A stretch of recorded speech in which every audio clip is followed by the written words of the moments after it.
मी रायाप्पा दोंडे बहानोर, गाव ईश्वर वठार, कर्मवीर औदुंबर अण्णांचा परिवाराचा एक लाडका, जे संचालक मंडळ असते त्या संचालक मंडळापैकी मी एक शेतकरी चळवळीतील, शिवसेना चळवळीतील एक कार्यकर्ता आपल्या समोर आहे.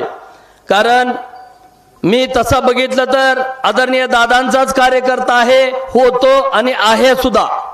कारण आपणाला आवर्जून सांगावं असं वाटतं. कारण मी 3 ते 3.5 महिने दादा टोटल उमेदवार, आबासाहेबांच्या टोटल उमेदवारीच्या प्रवासाचा साक्षीदार आहे. ज्या घडामोडी घडल्या त्या खोलात न जाता बबन दादांचं 30 वर्षाचं कार्य, 30 वर्षामध्ये काय काम केलं हे मी तुम्हाला सांगणं काय नौकं नाही.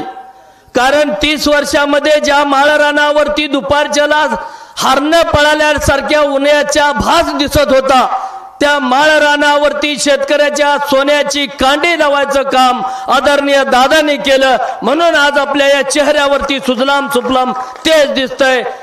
दादांनी जर त्यावेळेस, मगाशी मी यायच्या अगोदर थोडं भाषण चालू होतं, तिथं कोणतर म्हणाले आदरणीय जिल्ह्याचे खासदार दादांना मंत्रीपद का दिलं नाही. मी आपणाला कळकळीने सांगतो, माझ्या पांडुरंगाची शपथ घेऊन, दादांना मंत्रीपदच हवं असतं तर दादांनी पहिल्या वळीमध्ये घेतलं होतं. कारण त्यावेळेचा मी तुंगत गटाचा शिवसेनेचा विभाग प्रमुख होतो. मनोहर पंत जोशींनी पहिले नाव बबनदादा शिंदेना बाळासाहेब ठाकरेच्या साक्षीने घेतलं होतं. परंतु मी आपला आवर्जून सांगतो, राजकारण येतील, वक्ते येतील, भाषण करतील, पण ज्या वेळेस धर्मावर संकट येतं, ज्यावेळेस शेतकऱ्यावर संकट येतं, त्यावेळेस आपण आपल्या कुलस्वामीला स्मरून अक्षरशः घरामध्ये आपल्या कुटुंबाला घ्या आणि विचार करा आपण मतदान कुणाला करायचं. जर दादांना मंत्रिपदच हवं असतं तर पहिल्या मंत्रिपदाच्या यादीत दादांचं नाव आलं नसतं. सावंत सर, तुम्ही साक्षीला आहात या ठिकाणी, बरं झालं. कारण दादांनी, बाळासाहेब ठाकरे आणि मनोहर जोशी आणि अख्ख्या मंत्रिमंडळाकडे एकच मागणी केली, मला मंत्रिपद नको आहे, माझ्या माळरानाचा वसाड भागाचं मला नंदनवन करायचं आहे, माझ्या शेतकऱ्याच्या माय माऊलीच्या मुलाबाळांच्या प्रपंचाच्या जीवनाच्या गोष्टीची निगडीत असलेला मला शिना माडा बोगदा द्या. कधीही दादानं मंत्रिपद मागितलं नाही. आज मी तिला 6 वेळा आमदार झाले. दादांसारखं दूरदृष्टी असणारं नेतृत्व आपल्याला लाभलंय. टीका टिप्पणी खूप करता येईल दादा, टीका टिप्पणी केल्यानंतर समोरच्याला फायदा होतो, पण दादांनी काय विकास केला हे सांगायसाठी आपल्या तुमच्या समोर उभा आहे. प्रत्येकाच्या घरासमोर आपण बघा, आपली घरं दारं लेकरं बाळ, अंगावरची कपडे, दारामध्ये असलेल्या पांढरे हत्ती, आपल्या मोटारसायकलच्या जाग्याला 4 व्हीलर आल्या. हे कशाचं उदाहरण आहे? बरं, दादा 6 वेळा का निवडून येतात? ग्रामपंचायतला साधा आपल्याला उभारला तरी लगे भावकी पाडती. 6 वेळा माणूस निवडून येतो म्हणजे कार्य असल्याशिवाय का?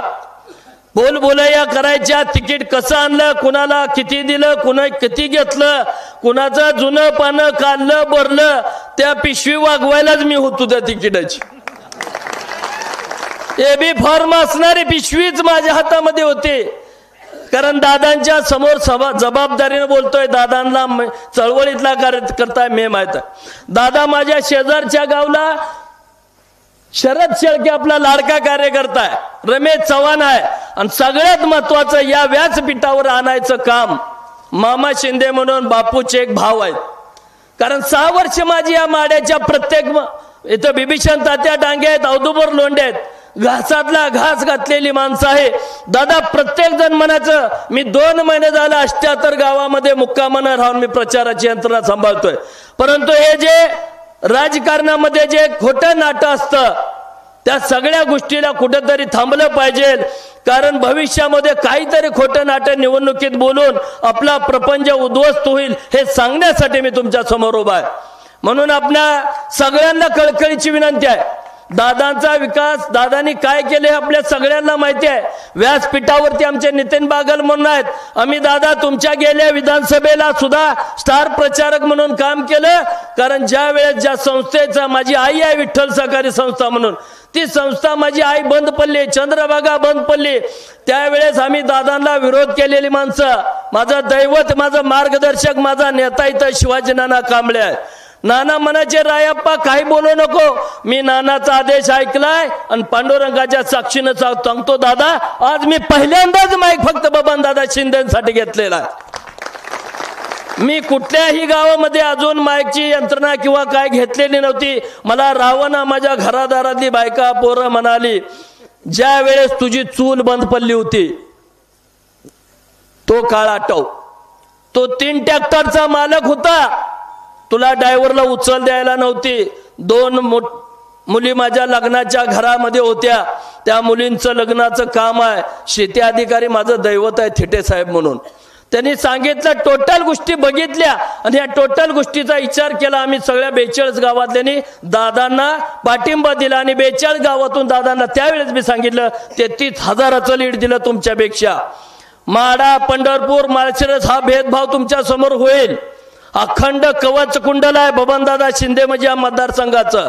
म्हणून आपल्याला कळकळीनं हात जोडून विनंती सांगतो, उर्वरित भाषण टीका टिप्पणीला उत्तर पुढील गावामध्ये देऊ. आज माझी सुरुवातीला आपल्या समोर हात जोडून कळकळी विनंती आहे, भूल थापायला बळी पडू नका. येत्या 10 तारखेला दादा म्हणजे, येत्या 20 तारखेला दादा म्हणजे रणजित सिंह भैया, रणजित भैया म्हणजेच रायप्पा हरणोर आहे. दादामध्ये जातीपातीच्या पलीकड गाव तट सोडून विकासाचा महापुरुष आपल्या समोर आहे. आणि त्या दादांचा मान सन्मान ह्या वयामध्ये करायचा असेल तर सफरचंद चिन्हासमोरील बटन दाबून 20 तारखेला आपण मतदान करून 23 तारखेला गुलालाचं साक्षीदार या लवळमध्ये व्हायचं माझ्या भाग्यामध्ये द्या. एवढं बोलतो आणि या ठिकाणी थांबतो.